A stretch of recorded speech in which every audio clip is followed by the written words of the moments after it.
Pregnancy அப்போ bleeding இருக்கிறது ரிஸ்கா இல்ல அது நார்மலா? பிரெக்னெண்டா இருக்கிறப்ப கொஞ்சம் ஃபியூ டிராப்ஸ் ஆஃப் பிளட் பார்த்தாலுமே நடுராத்திரி ஆனாலும் ஹாஸ்பிட்டல் கிளம்பி வந்துருவாங்க. ஏன்னா அவங்க அவ்வளோ டென்ஷனா இருப்பாங்க. ஃபியூ டிராப்ஸ் ஆஃப் பிளட் தான் அப்படின்னா அது ஸ்பாட்டிங்க.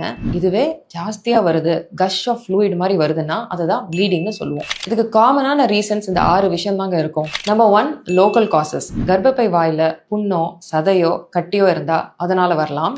நம்பர் 2, இம்ப்ளான்டேஷன் ப்ளீடிங்னு சொல்லுவோம். அதாவது ஒரு கரு கர்ப்பப்பையில வந்து உட்காரும் போது அந்த இடத்துல பிளட் சப்ளை ஃபார்ம் ஆக ஆரம்பிக்கும். அதனாலே ப்ளீடிங் வரலாம். இதுவே கொஞ்சம் ஜாஸ்தி ஆச்சுன்னா அதுக்கு பேரு சப்கோரியானிக் ஹெமட்டோமான்னு சொல்லுவோம். அடுத்தது முத்துப்பிள்ளை, அதாவது மோலார் பிரெக்னன்சின்னு சொல்லுவோம். அந்த மாதிரி இருந்தா கூட ப்ளீடிங் வரலாம். Number 5 is ectopic pregnancy. அதாவது கருங்கிறது கர்ப்பப்பைக்குள்ளதான் வளரணும். அதை விட்டுட்டு வேற இடத்துல கரு குழாயில இருந்துச்சுன்னா அந்த இடத்துல வளர ஆரம்பிச்சிருச்சுன்னா அதனால கூட ப்ளீடிங் வரலாம். Number 6, ovaries. அதாவது கருமுட்டை பைகள்ல இருந்து பிரெக்னன்சிக்குரிய ஹார்மோன் செக்ரீட் ஆக ஆரம்பிக்கும். அது ஒண்ணுதான் ப்ரொஜெஸ்ட்ரான் சொல்லுவோம். ப்ரொஜெஸ்ட்ரான் கம்மியா இருந்தா கூட ப்ளீடிங் வரலாம். இந்த மாதிரி இருந்துச்சுன்னா என்ன பண்ணலாம்? டென்ஷன் ஆகாதீங்க. First few drops of blood தானா ஸ்பாட்டிங்னு சொல்லுவாங்க. வெயிட் பண்ணி பாருங்க. தானா சரியாயிருச்சுன்னா உங்களோட அடுத்த செக்அப்ல போய் கன்சல்ட் பண்ணிக்கோங்க. இது இல்லாம பயங்கர வயிறு வலி, கட்டி கட்டியா போகுது, ப்ளீடிங் இருந்துட்டே இருக்கு, பேட் மாத்திட்டே இருக்க வேண்டியதா இருக்குதுன்னா then you have to consult your doctor.